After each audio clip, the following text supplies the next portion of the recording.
There's something to be said about the immediate and ever so apparent jump, nay, leap in quality from We Are Sasquatch to 31 Days in Marshall, North Carolina.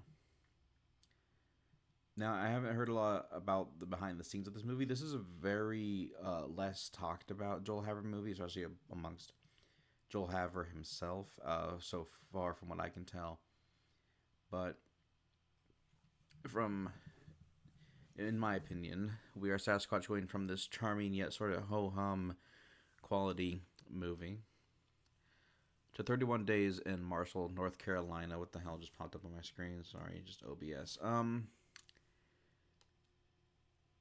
I loved this movie. This is one of the best movies I've seen in a long time. And I believe this was, this is the beginning of Joel Haver improving, mostly, we'll get to that, his feature length films, and it doesn't feel that way at all. It does not feel improv. It does not feel like supporters on Patreon or Kickstarter or whatever it was wrote lines of dialogue before knowing the plot of the movie. It does not feel like everyone in this film is strangers. It feels like a planned and calculated thing. I don't even know if it was Joel Haver's goal for it to feel like a calculated thing, but this is a largely quality and enjoyable experience with well thought out cinematography, good acting, good scenes, good I want to say sets, good surroundings, good environments. There's just nothing about this that isn't fantastic, and it's quality through and through. And I thought this was really heartwarming. If you get a chance to check this out, this is the 31 Days of Marshall, North Carolina premiere trailer. It's like a 35-second crowd reaction. And I can't even tell. That's the guy who's like the star of the film. And then obviously that's Joel. I can't tell if everyone in here was in the movie or not. But I guarantee there was probably like a local theater in Marshall that... this made me want to visit Marshall, by the way. I might have to stop there sometime. But... not that I'm anywhere near, but seems like a nice, lovely little city. A little rural, but that's okay. And the poster, the poster is so uninviting. I think this movie just needs a better poster because but once you see where the poster is from, it's really genius. So a thing I asked myself when watching We Are Sasquatch was, does this inspire me for anything to do with my own movies? And my answer was largely no. In terms of style, and just a heads up, we might not be getting very good video quality on these previews because for some reason YouTube doesn't work super well on this laptop. My Wi-Fi is fine. This laptop is plenty powerful. YouTube does not like to work on desktop. The website that was initially meant to be used on desktop does not work even remotely well on desktop compared to TV or mobile. Yeah, here we're getting 240p, baby. Let's get it. I want to get it to at least 480p. There are ideas that 31 Days in Marshall, North Carolina has that I am jealous of. I am upset that I didn't have these ideas first because I feel like if I use these ideas, I'm going to be ripping it off. First things first, though, 4x3 is back. That's great. Love 4x3. Can always hook it up to a little TV. Unfortunately, I had to watch this on my phone. I might go ahead and put this on the TV one of these days soon. And one thing I didn't expect was the VHS is back. The VHS, I don't know, it looks like the same VHS cameras from We Are Sasquatch. And it does this movie. I guess We Are Sasquatch is more necessary because the movie would have had a far more amateurish look if it was filmed on the phone or anything. It actually, the VHS look made sort of masked. I didn't mention this word. I wanted to mention this while talking about We Are Sasquatch. Is that the VHS look sort of masks the quality of the film, giving it that home quality look. Sort of does it a lot of favors. Whereas, of course, with 31 Days in Marshall, North Carolina, if it was shot digitally and just was had like a VHS filter put over it, it would look fine. Or even if it didn't have a VHS filter at all, like if it would just look fine if this movie was just like in regular 480p. But it appears the VHS filter is back. I want to get this quality up because even though this is like a 4:3 movie, I'm pretty sure it's shot in standard definition. It's rendered in 4K for some reason. I don't know why 4K is an option for this. Maybe you just need to really get that every little bit of VHS screen. I don't know.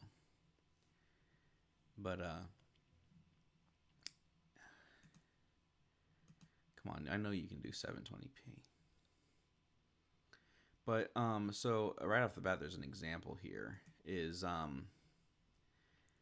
well, first of all, my favorite filmmaking thing with this movie right off the bat is this character, his car breaks down. It's a Toyota Corolla, it should be fine, but nonetheless, for plot reasons, it breaks down.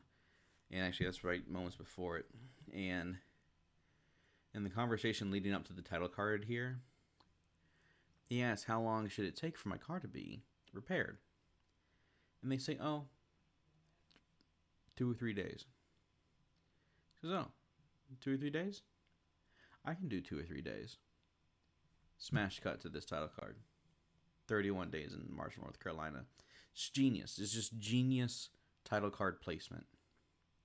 You can't do it better than that. I mean, like, that's just... I wish this video would load so you can kind of see it in action. But, like, it's just... that's not going to happen, is it? I'm not going to have that fortune on me today.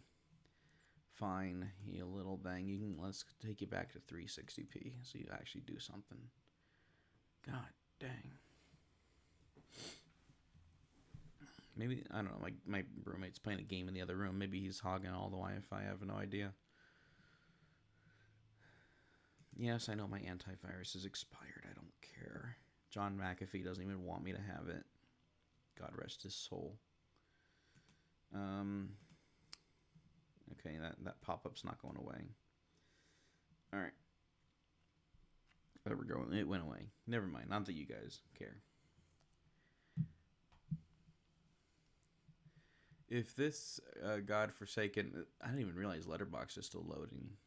Jesus Christ, this is slow. Here we go. It should show my rating. I should be logged in. What's going on? Joel Haver. You can't see it. My little thing is there. Joel Haver, adorably. I made this movie. He's like Francis Ford Coppola. He's like, I made this movie and I think I did a good job. He didn't give himself 5 stars though. He normally does, and he should. And he deserves to. Oh my God, will anything work? We got a picture. Sorry guys, I guess I'm working on dial up here. Alright. Well, you can't see it, but I gave it 4.5 stars. And I'm really hesitant to give things 5 stars. Like, not that I don't rate things 5 stars. I'm not the type of person who like avoids rating things 5 stars. It's just like it's still sort of like, I mean, it drags a little bit, just a little bit in the end. Not like a big deal. God damn, there you are, doing something.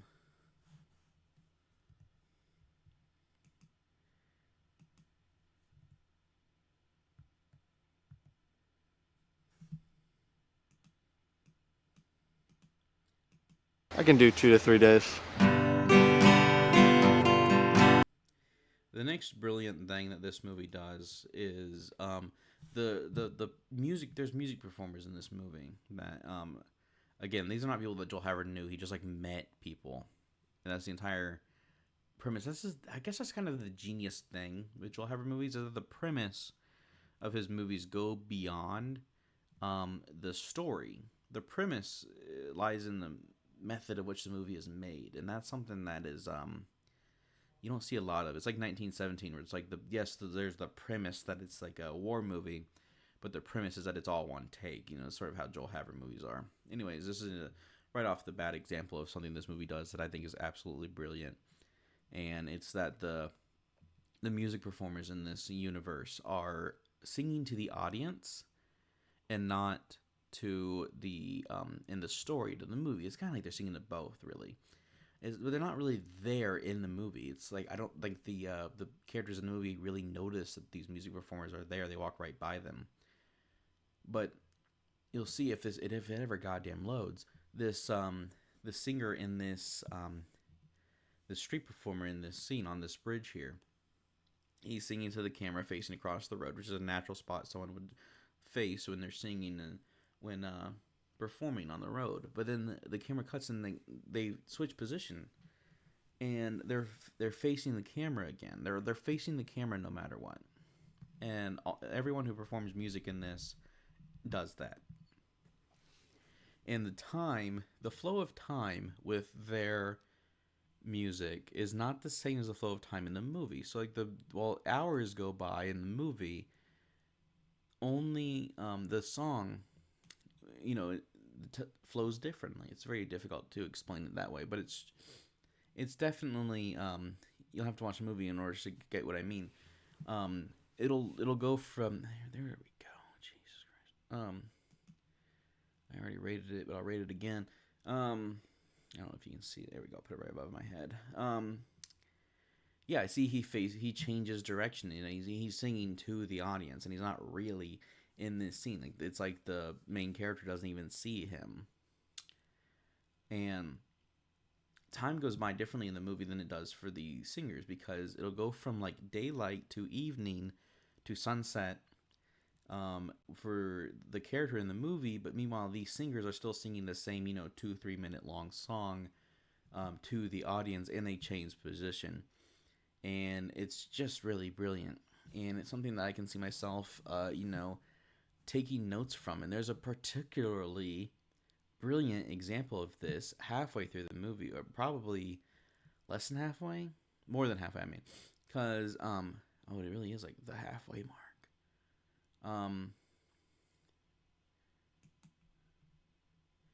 But there's these I need to figure out their name. I think their names are Clark and Douglas and Linda, something in Linda. But these two are genius, because see, this is sort of like what could have been a conclusive point for the movie, is the character drives off, and I didn't remember their name. I feel bad for not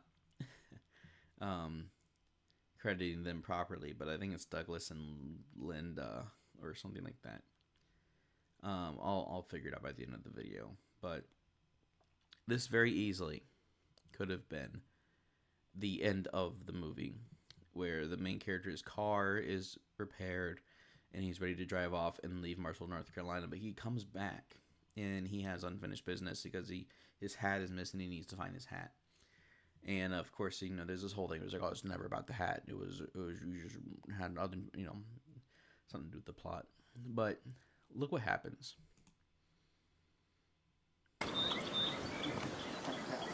Oh, freedom. Oh, freedom. Oh, freedom.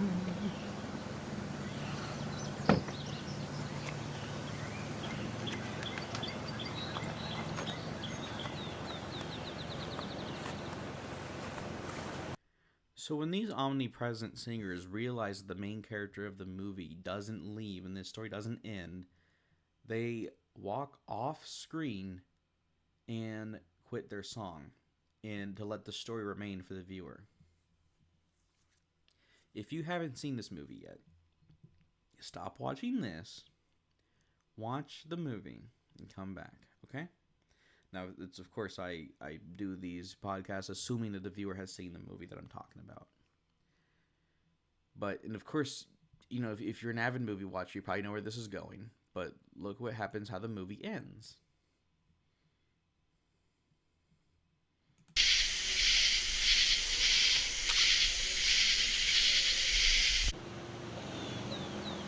Basically the same spot.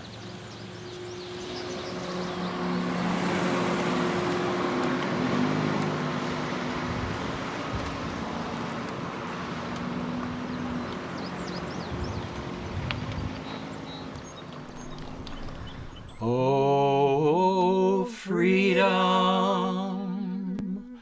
Oh, freedom. Oh, freedom over me. Before I'll be a slave. These two get to come back and finish their song as the movie truly ends. I have goosebumps. I have goosebumps literally thinking about that. It's so brilliant. It's just so brilliant. I guess since we're here at the credits, I could say that this is the first Joel Haver movie where he's in the movie. But he's barely in it. I think it should be Crouton is one of the best characters in cinema. He's a cameo. He's like his own cameo. He's like, I don't know, what's his name? Quentin Tarantino in this, except he doesn't say the N word. I don't think. And well, you gotta see the music because the people Joel Haver finds for this is just a miracle. Unless this entire town is just really interesting, I'm sorry. I cooked dinner. I cooked like some Mexican food for myself. I'm really burpy. I'm really sorry. Clyde and Linda, that's their names. They're in this a couple of times, and their song, "Oh Freedom," And be free. Oh, it's. I can't believe there were Kickstarter backers for this. Like, I guess it's necessary, but I mean, like, we can see like the things people contributed. Poor Clyde and Linda, like their music is. I don't think their music's available anywhere. I think that they're like exclusive to this. But we can see here like. Nope. Like, you don't need a dialogue tier. Like people just like donated to the Kickstarter and they got to choose lines of dialogue. And they somehow weaseled it into this plot. Like this movie's being held together by duct tape and glue, and yet it manages to be one of the best sculptures I've ever seen. I don't know how it happens. And like I don't know, like YouTube isn't doing it justice, especially with my laptop barely able to run anything at 240p. But like, I mean, this is some crisp standard definition VHS quality stuff. This is like I know it's 4:3 and standard definition and like probably shot on a VHS, but I mean it looks good. It kind of reminds me of like an old episode of Jackass or something where it just looks really good still. And it's like Joel Haver, just like he enters a room and he knows the best conceivable angle to show that room from. It's like he just knows what things would look like from different angles automatically. So yeah, this movie inspired me a lot for making my own movies, and it taught me a lot about no budget filmmaking. Even though, I mean, with Kickstarter backers, I mean, you can't really say that this is like perfectly no budget, but it's not high. It's definitely not high. Like, I'm guessing they probably just wanted to pay the people that they met, and that's about it. But maybe catering and stuff. There's a few scenes in this that I think might need catering. But it's oh yeah, this guy is weird. I love this guy. That's the good thing about no budget movies. I can skim through them and nothing will be too inappropriate to show. The pizza delivery guy is the best character. He felt like a Scott the Woz character to me. It does kind of have like a Scott the Woz sort of charm to the humor in this.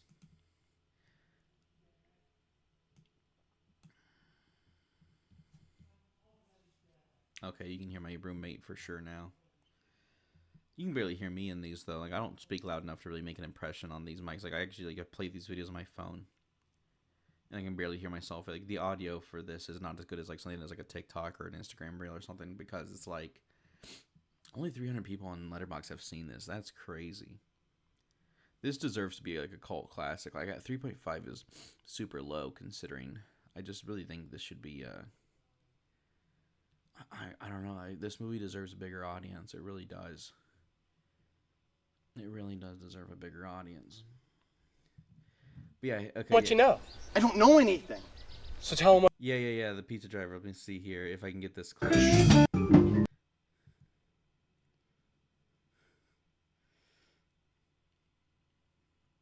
Inflation.